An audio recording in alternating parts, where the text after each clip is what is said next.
Marlins by a run. Scott deals. Bouncing ball right side. Berger's got it. Race to the bag, and it's a Marlins win. A nail-biter in Kansas City. Berger had him by that much. And there you go. The Royals losing to the Marlins on Tuesday, one of the worst teams in baseball that they lost to on Tuesday, to be honest. The Royals fall 2-1. We'll have more on that coming up here momentarily. Again, also coming up in this sports ticket, we'll talk about the NBA draft coming up tonight and the NBA offseason moves that are starting to happen. Had a trade last week that sent Alex Caruso to the Thunder for Josh Giddey to the Bulls. And now we have a trade that's involving a lot of draft picks, and a team is apparently just trying to assemble an old college team and see if they can recreate magic and win an NBA championship. We'll talk about that more coming up here on the sports ticket. But again, we open out with the Royals. Tough loss last night to the Marlins in Kansas City. Seth Lugo was outstanding yet again as he went 6 innings, allowed just 2 hits. He did walk 2, but he struck out 8. He had a scoreless game, allowing just 2 hits. As I mentioned, 6 innings, and he had just 87 pitches and was brought out and pulled out of the game after a 30-pitch 6th inning. He was not back out in the 7th, and then the Marlins got 3 hits off of Carlos Hernandez, ended up scoring 2 runs. One of those was earned. Hernandez gets a blown save, his first of the year. He's 0-1 now in the season, getting the loss. Will Smith came in and finished things off there in the 7th and pitched the first 2 outs of the 8th inning, and then Nick Anderson finished off the last out of the 8th and the 9th. No more runs were scored, but the damage was done because it was also a very nice start from the Marlins starter, Yonny Chirinos, who he pitched 5 innings, gave up just 1 run on 3 hits, did walk 3 and struck out 5, and he ended actually getting a no decision as he came out with a 1-0 deficit. But the Marlins, again, were able to get the 2 runs there in the 7th and pick up the 2-1 win in the end. Again, Seth Lugo's had a very good year. His ERA 2.29. Again, no earned runs on 2 hits, 6 innings, 8 strikeouts. And, there was a question of whether Lugo should have been taken out of the game there in the 8th inning, or the 7th inning, going into that one with just 87 pitches. But Matt Quatraro, the Royals manager, who's been out the last 2 games, attending to a personal matter, never really was talked about as to what that exactly was, or that I've seen anyway. It might be out there in some obscure place that I can't find, but Matt Quatraro was back last night and gave his thoughts about taking Lugo out there in after 6 and heading into the 7th. Pitched extremely well. The last inning threw close to 30 pitches, so that was probably the deciding factor. Combine that with the heat and where they were in the batting order and how we felt about Carlos in that situation. So all those things factored in. I felt good about Carlos, but it didn't work in that situation there for Carlos. Again, he gave up 3 hits, 2 runs, one of them earned, and took the loss in the blown save. So, you're always going to be questioned on the moves that you make as a manager. But, man, Seth Lugo has had – how many Royals pitchers do we have to go through to watch this happen to? It's like, as Cole Reagan's last year, for most of his career, it was Zach Greinke, where they're pitching so well, and the offense doesn't give them anything. The offense gave them 1 run last night. They had a chance to add some more runs last night, but I think I need to cut Michael Garcia some slack here, because Bobby Witt Jr. is so fast out of the gates, and I kind of know probably what was going through his mind. But there was a base running blunder last night that cost the Royals definitely 1 run, maybe 2. Who knows how the inning might have gone if it didn't end up the way it did. But the Royals are up 1-0, and it stayed that way. And then in the 3rd inning, they had a chance to score again. Kyle Isbell flat out to start the inning, and then Michael Garcia came up. He walked. And then Bobby Witt Jr. laces a double into right field. And he just, everybody that's seen Bobby Witt Jr. knows how fast he is, right? How quick he comes out of that batter's box and just gets on his horse and goes. And so he's running so fast and comes around first.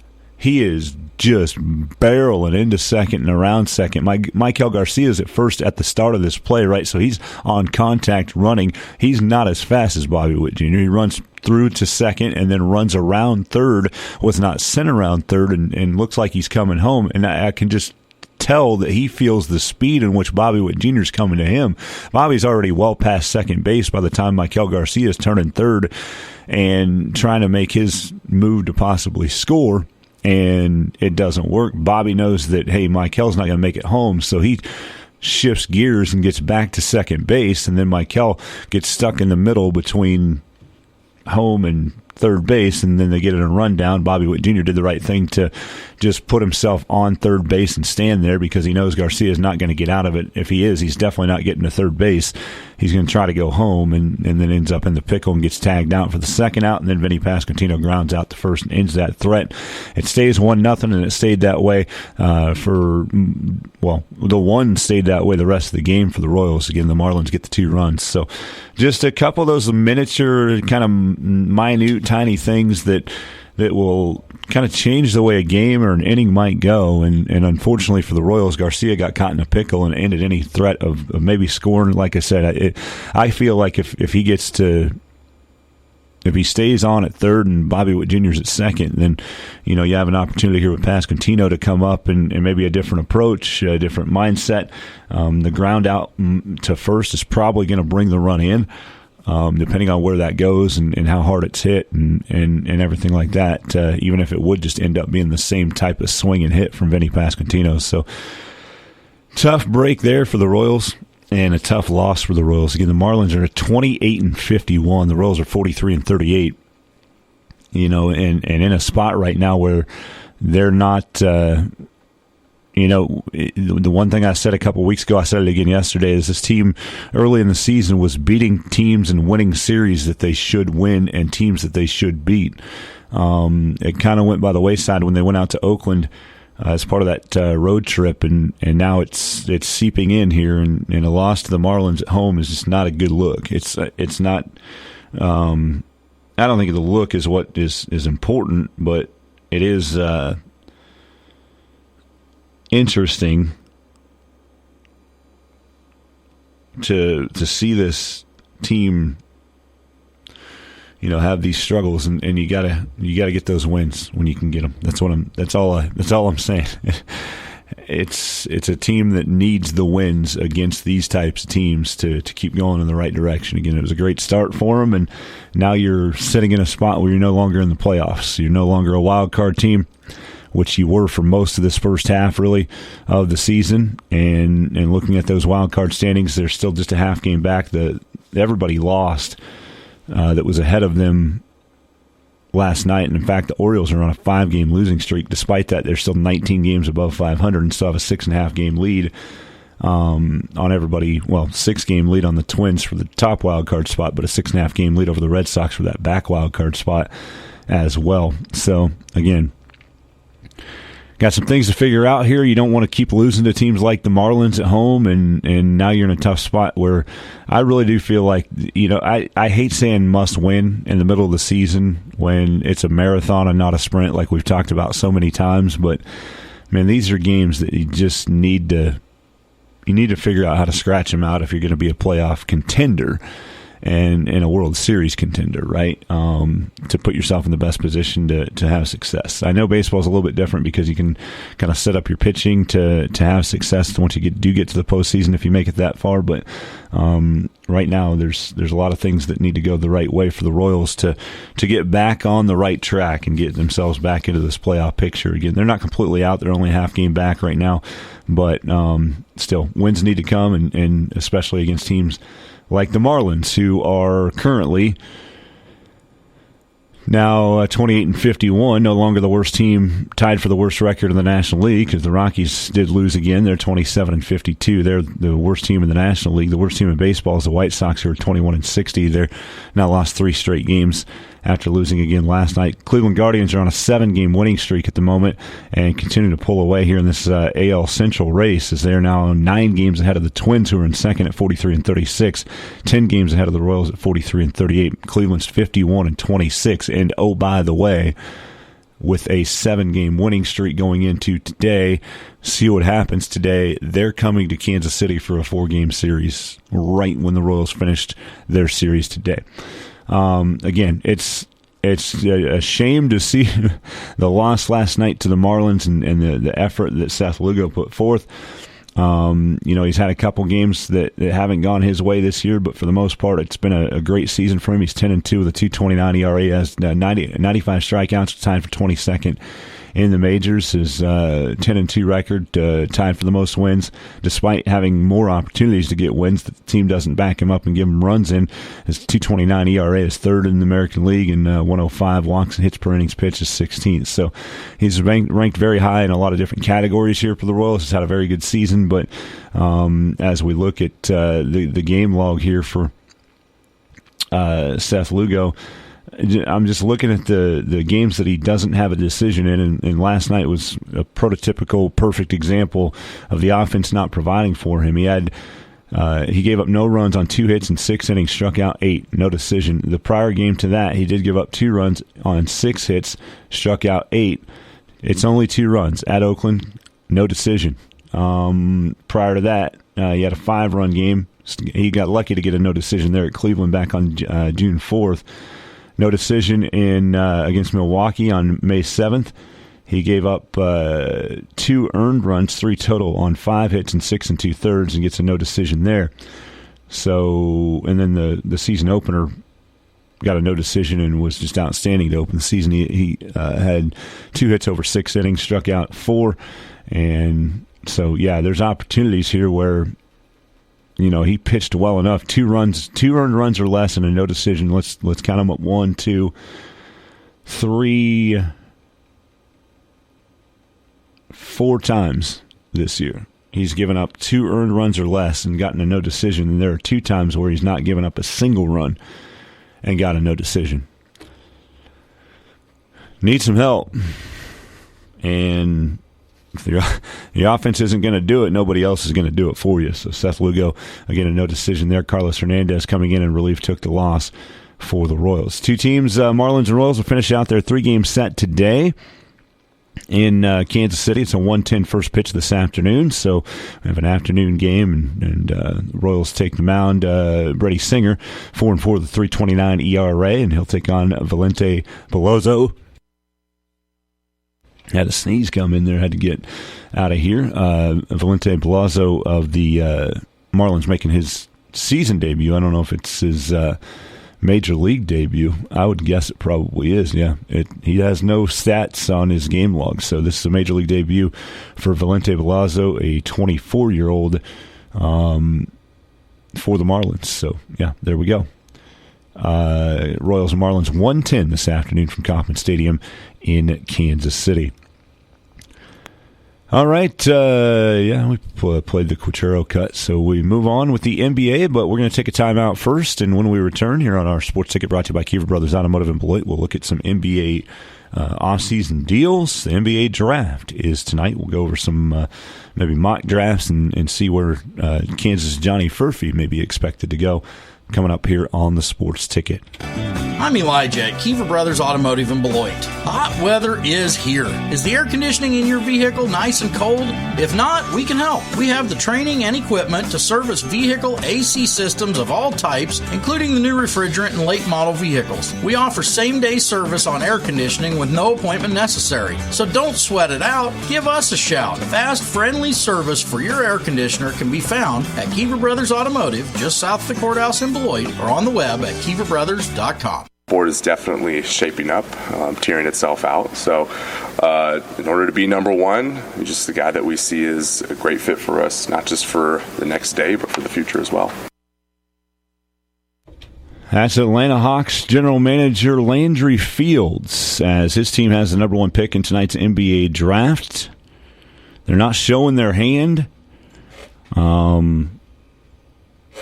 I think a lot of people think they know who the Hawks will be taking, which most mock drafts say that the Hawks will be selecting Zachary Sasser. I don't know if I'm saying that right. We'll find out tonight, right? He's a small forward from France. which would make it the second year in a row that a French player would be the number one pick, as the Spurs took Victor Wembanyama last year, who ended up being the obvious Rookie of the Year in the NBA. Despite what some people wanted to say maybe about Chet Holmgren or whatever that might be, it was a pretty clear-cut NBA Rookie of the Year this year, Victor Wembanyama. So, again, if that happens, we would have 2 years in a row with the number one pick coming from France. We're going to talk about the draft here a little bit more momentarily, but before we talk about the draft, I do want to go over another move that happened in the NBA there yesterday. And the Brooklyn Nets have traded Mikal Bridges to the New York Knicks. And it's for a lot of different picks. And I need to there's somewhere I clicked on. Here we go. Let me find the first story here, and then we'll talk a little bit more about this trade. Mikal Bridges, again, going to the Knicks.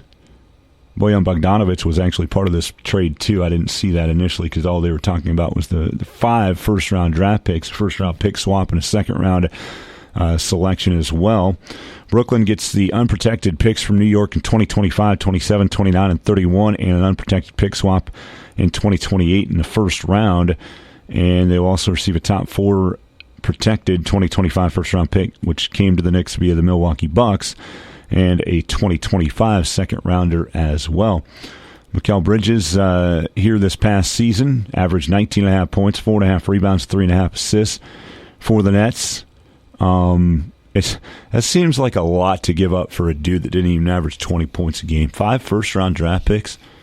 I'm just like, Mikal Bridges is an outstanding talent. I don't want to take that away from him. He's had a very, very good career. Kind of looking, he started in Phoenix and kind of came on the rise when Phoenix made the NBA Finals. And to be fair, he did average just 19.5 last year, but the year before that with Brooklyn, in 27 games that he played, he averaged 26 points and had a very good limited amount of games, albeit a very good 2022-23 season. Where most of his numbers were a little bit better. Actually, his assists were down, so he tied his career high mark in assists at 3.5 per game, which he also did in his time with the Suns there in 2022-23 before he was traded to Brooklyn. So he averaged 17 with the Suns that year, and then when he came to Brooklyn in the trade, he averaged 26. But the Nets, again, trading Mikal Bridges to the New York Knicks, and the Knicks are sitting here. It appears what the Knicks are trying to do is put together a team that won a college national championship and just have that filter over into the same success in the NBA and win the NBA Finals. Mikal Bridges is now the 4th player from Villanova's 2016 national championship team that is a member of the Knicks. Already there, Jalen Brunson and Dante DiVincenzo. The Knicks got Josh Hart as well last season, and now they have Mikal Bridges. They all led the Wildcats of Villanova to the 2016 national championship. Brunson, Bridges, and DiVincenzo also went on to win the second title together 2 years later. Josh Hart was the main catalyst there that first time that they won the championship, and then again the second time it was DiVincenzo, Brunson, and Bridges. And man, DiVincenzo was hot from three-point land that second time they won. Look, I don't need to tell a lot of people out here how hot Villanova was from the three-point land in the 2018 NCAA tournament. Plenty of Kansas Jayhawk fans found it out in the Final Four game in San Antonio that year. So, y'all know how good that team was and who they were. You were talking about, I remember in March we were talking about when Connecticut kind of ran through it would have been early April, obviously, that Connecticut won, but we were talking about when they ran through the NCAA tournament with such dominance. It was like, when's the last time somebody was this dominant in an NCAA tournament? And I know that a lot of people wanted to go back a little further than I go back, and for me, it was Villanova in 2018. They did it in a different way. They got hot from three-point land and relied on the jump shot more than maybe any other national champion ever has to win a title. And they got the victory that year and never lost or won a game by less than double digits. They controlled pretty much every game going through and were very, very dominant on their way to the national championship that year. Getting the victory and moving in getting their second championship. So Villanova was very good. I don't know if that's the best route to go of putting together 4 stars from a college in the NBA. Listen, you know that they have chemistry, I guess, and they're happy to be together. I can guarantee you that. I know that Jalen Brunson was super excited when Josh Hart joined the Knicks, and they got to be together again with DiVincenzo, and so the Knicks do have a lot of guys. Villanova's there in Philly, and obviously they played on the East Coast in college. They're now on the East Coast, or in the East, I should say. They're now on the East Coast in the NBA with the Knicks, and you know what? Those are actually 4 guys that I really respect and always enjoyed watching at the college level. DiVincenzo had a little bit of flair to him, right? That Italian flair that he had, for sure. And it was obviously interesting to watch that team have that success and the way that they went about things. And I think they did it the right way under a very good coach in Jay Wright. So it'd be interesting to see how that all plays out and how they gel as teammates with the New York Knicks at the NBA level. They'll get away with more travels, more side steps, 3-point shooting, gather steps, maybe 2 to 3 gather steps, and still no travel call. No, I'm just saying the rules are different in the NBA than they are in college, obviously. But they're not different, but they're more lax about calling and enforcing the rules, maybe I should say. Anyway, those 4 guys, 4 former Villanova Wildcats, are together again. NBA. Off-season going crazy already. We haven't even started it, really. After July 1st is when a lot of these free agent deals will start coming up. Lakers apparently have offered LeBron James a contract here to stay there in L.A., I wouldn't expect LeBron James to sign anywhere or to make a decision about what he wants to do anywhere until after, goodness, I hope tomorrow night. If anybody, and that leads me into the NBA draft. If anybody takes Bronny James in the first round of the draft tonight, if I'm a fan of that franchise or team, I'm not happy, even a little bit. This guy's, listen, I know he had a tough go of it. He had the heart problem and didn't get a play at the start of the season for USC here at the college ranks. Dude's not a first-round talent. How many times have I argued about who the best player of all time is? And so in my hard-headed brain or skull, whatever, it'll always be Michael Jordan. Get to the root of it. That's what it'll be. But I respect what LeBron has done in this game, and I respect that he's had kids that are good enough to get to play in the McDonald's All-America game, to get recruited by USC, to play at USC and play in the Power 5 level. I get all that. But if you actually look at what Bronny James is, how he plays, and have seen some of his games and know about his game, he's not a first-round talent. So that's why I say with LeBron James getting the offer from the Lakers, I think he's probably going to wait until, again, hopefully tomorrow night. Second round is, I think, at ESPN headquarters tomorrow night is just what they're doing. I don't understand why they're having 2 days of a draft if you're just going to – it feels like the old NFL draft, right? It's just like, oh, we're going to do this at headquarters and we'll announce all the picks and all this. I think that's the case. Either way, it's kind of weird to have a 2-day NBA draft. It's the first year they've ever done it. And in the first day on Wednesday is kind of an interesting concept as well, something different. But happy to have it because there's really nothing else going on tonight. So NBA draft will be interesting. And so, again, that leads us into NBA draft talk. It's there's a lot of years where the number one pick is pretty obvious, even if, like, going into the thing, they want to make it sound like, oh, we're looking at all our options. We're thinking about this and this and this. And part of that is you need talking points because it's boring if you just know who the number one pick's going to be. Leading up to last year's draft, Scoot Henderson was like, oh, I think I'm the best player in the draft. I should be the number one pick. And you're going to, listen, I get the confidence in yourself. I get the confidence and like kind of telling other people that, hey, you should pick me because you're overlooking me, and I'm more important than you think. I'm better than you think. And then there was talk about Brandon Miller of being the number one pick as well, just because they had to pass some time. There's no question who should have been, and there's no question what the right choice was.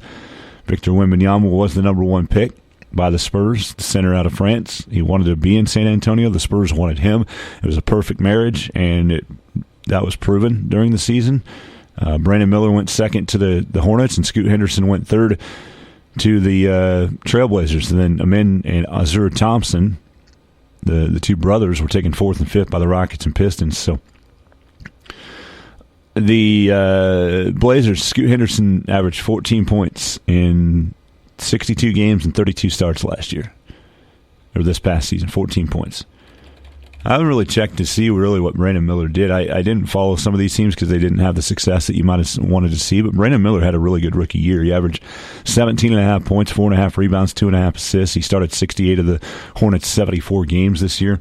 Had a very good rookie year, and obviously Victor Wembanyama, the easy choice for Rookie of the Year, and saw what he could do. You know, everybody talking about he's not going to be able to do it at this level. He's going to break down. He doesn't have the body for it.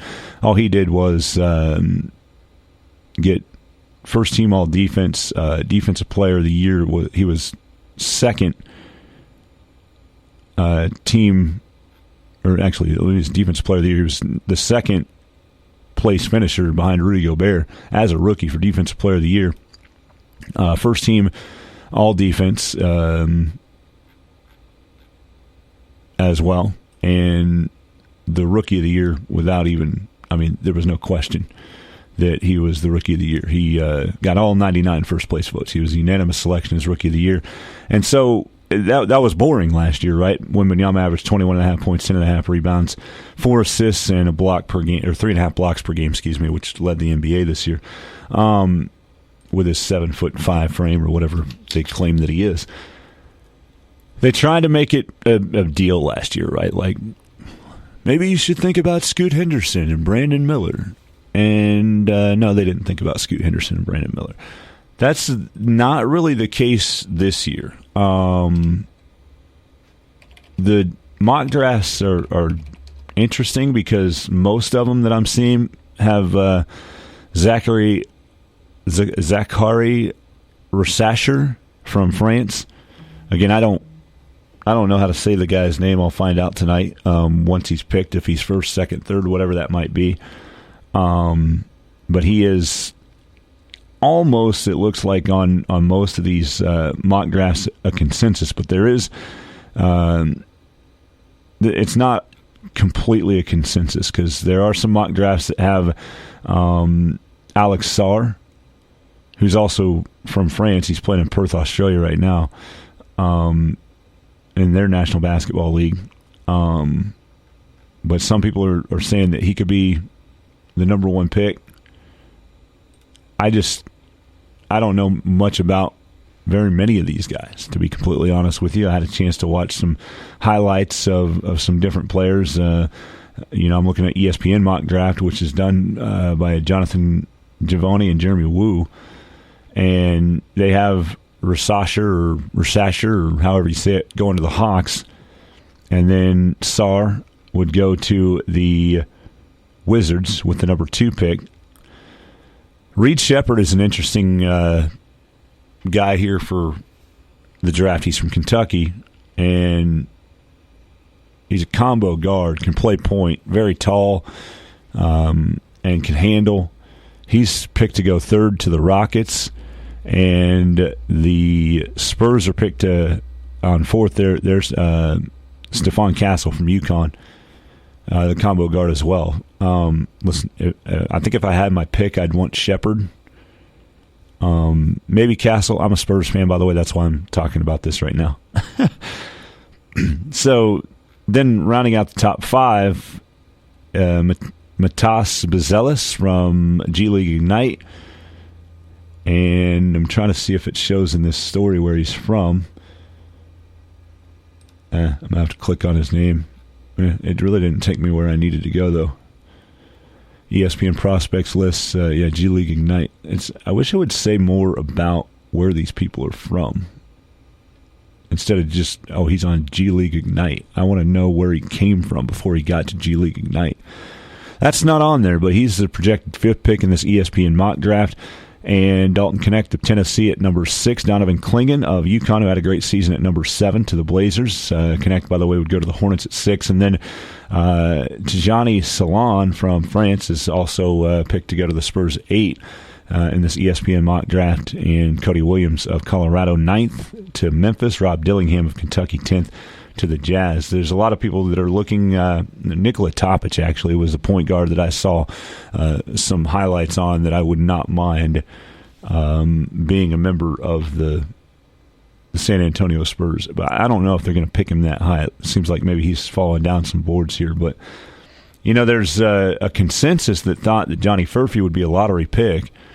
And he did keep his name in the draft, and I feel like no matter what, and I was actually alerted when we talked about this last time, Johnny Furphy can't get NIL money, so that's also another factor that would go into him making the decision to not come back to Kansas. So I don't know, there's some kind of weird rule in there that he's not allowed to do it. I don't have time to look it all up, doesn't matter, because he took his name and put it in the draft and kept it in the draft. And Johnny Furphy is a guy that we'll be looking here today to see where he ends up. And mock draft here for ESPN has him going 18th to the Magic.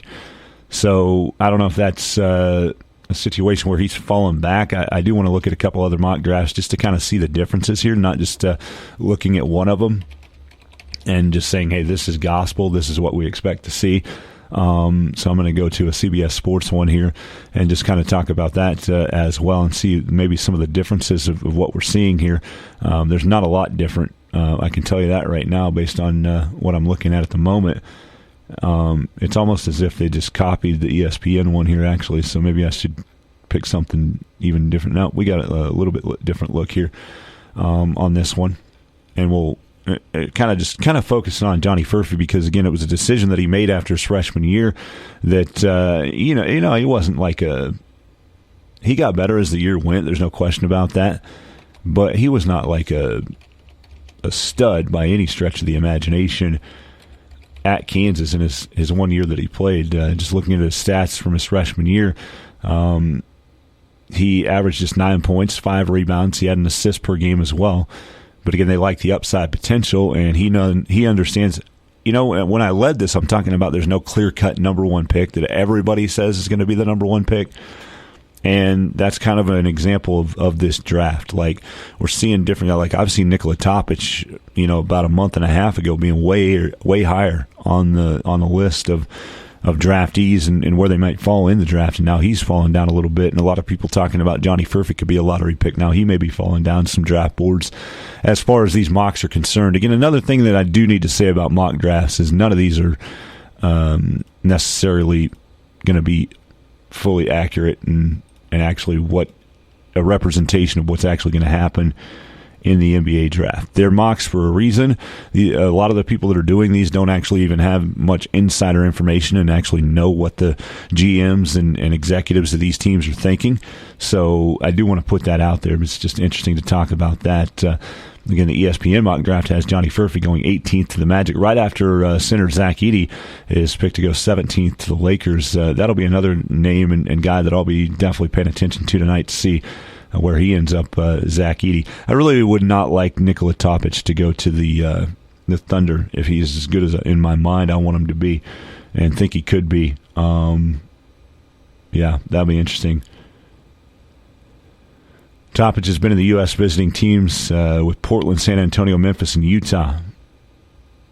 Some he had scheduled to meet, some he's just visiting with. Yeah, that'll be interesting to see where he goes because I do think that's a name to remember. I have no insider information. I have just watched highlights of him on YouTube. So I can't tell you how good he actually will be because he's not playing NBA competition every day on those highlights that I see. Still young, but just under 19 years old. But, man, the highlights I saw, I'd like to have him on my team. But we'll see what happens. Again, Johnny Furphy from Kansas, really the only one that we have like a really, really, really vested interest in coming into tonight as far as this area would be concerned. I don't think anybody else is going to go real high here or even be picked tonight. That Baylor Shireman from Creighton is projected to be the 27th pick by Minnesota. Just interesting to see kind of how all this looks and how it works. I do want to see where ESPN has Bronny James going, and they've got him going 55th to the Lakers via the Clippers. If that happens, then I guess it's whatever. I don't think the Lakers are going to go out of their way to pick Bronny James, but if he's there in the second round with the pick that they do have there late, then maybe we could see him getting picked tomorrow night by the Lakers, and just as a ploy to keep LeBron on the team and make sure that he's satisfied with that. The thing about picking Bronny James in the second round is that you don't have to guarantee him a contract. So I can see any team that really thinks they have a shot at getting LeBron James to sign with them in this offseason or the next offseason after that, which, by the way, that's another thing that people aren't focusing on here. Bronny James could be a second-round pick and not make the team that he is drafted by, and then could just sign as a free agent wherever. And they could be like, hey, we'll take you next. Say LeBron signs a one-year deal with the Lakers this offseason instead of taking what I think it was a 3-year offer yesterday. I got to look that up. But could easily just get drafted, go through it all, not make the team. Yeah, 3-year, $160 million max contract. It was the offer for LeBron yesterday by the Lakers. That's what they're prepared to offer, the 3-year max contract extension. James has until June 29th to opt into the final year of his current contract that would pay him $51.5 million for the upcoming season, but the expectation is that he'll forgo that player option and become a free agent. Should you be wondering about the 3-year max, it's because James is 39, and the over 38 rule stipulates that no player over that age can sign for more than 3 years. So he's about to be 40. Should he opt in and sign the 3-year max, the Lakers would be paying him through his age 41 season. So, again, that's the offer right now. And so it'd be easy to just be like, okay, I don't like that max deal. I'll opt in to the $51.5 million. Again, that story says it sounds like he's not going to do that, but he could opt in, do the 1 year, and see what happens with Bronny. And when it's all said and done, a team could be like, okay, well, package it together. We want you and Bronny to come to our team, and you can play with your kid and be on the same court. That's another thing that's interesting about this whole conversation and process is everybody's talking about how, and I think LeBron has mentioned it, that he wants to play on the same court as his son. Okay, but his son has to be good enough to get on the court in the NBA. There may be a team that's not very good that'll take a flyer and let him play a few games so he can play with his dad on the same floor and make history, right? But that's just not a guarantee that Bronny's going to be good enough to actually make an NBA team and get onto the court. So those are things that always have to be factored in, and I don't think that's really anything that national media is really factoring in. I'm sure some of the talking heads on those crazy shows that we were talking about the other day are probably chatting about it, but Mott's is from Sunrise is what I got. So I appreciate people listening to me this morning. Yeah, it would be nice if they would like put that places. So yeah, he played in Kansas at Wichita Sunrise. So anyway, with the LeBron thing, it's like you gotta have and Bronny is like you gotta be good enough to make it onto the court before your dad can play with you on the court. So it'll be interesting to see how that plays out. Somebody will take a flyer on Bronny in the second round, and hopefully they think it'll increase their chances of getting LeBron to come to their team, whether that be the Lakers increasing their chances of him signing that 3-year, $160 million max, or whether it be another team as LeBron James, opts out of that final year and becomes a free agent and goes somewhere else. It will be interesting to follow. Again, there's no guarantee Bronny James is going to be on an NBA team this fall and winter and going into next spring. So that's that. I told you I'd go over another mock draft here. CBS Sports mock draft has Rasasher, the number 1 pick, by the Hawks. They have Sarr number 2, Shepard number 3, Castle number 4, Matas Bazelis number 5 to the Pistons. So they're top 5. Actually, they're top 6, 7, 8, and I believe 9 are all the same. Let me scroll back down here. Yeah, Cody Williams 9, and then Nikola Topic is actually picked 10th by the Jazz here. That's the first deviation of the ESPN mock draft. Topic going to the Jazz with the 10th pick there in the first round. So kind of a different look, not much of a different look on the CBS one compared to the ESPN one.